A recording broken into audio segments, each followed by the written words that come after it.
DJ महिमा DJ महिमा DJ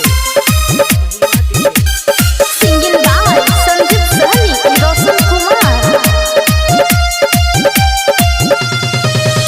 Orissa में भेलै किया बाबा एहन घटना हो भेलै एहन घटना हो त कते के उजर गेलै घर परिवार हो बाबा त कते के उजर गेलै घर परिवार हो बाबा।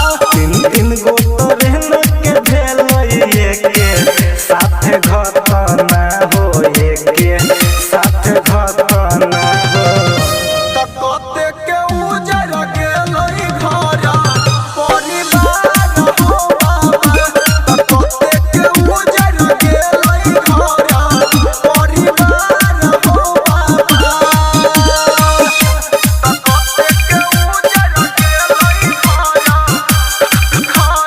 महिमा डीजे महिमा डीजे महिमा डीजे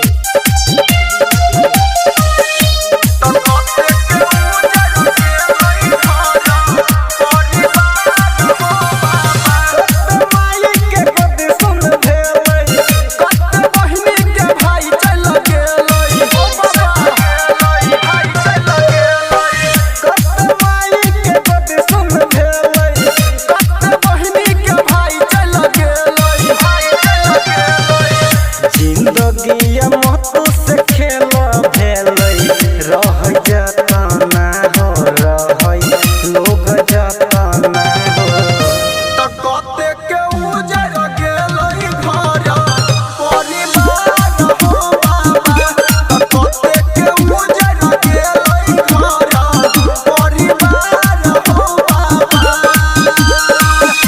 त कते के उजर गेलै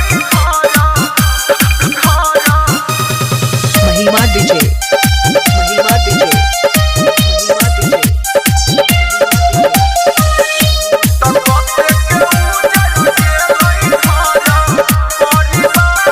मत के लोग भगेलै खिलौना राइटर सहनी के आबै छै रोना ओ बाबा सुनह ना आबै छै रोना। मत के लोग भगेलै खिलौना राइटर सहनी के आबै छै रोना आबै छै रोना।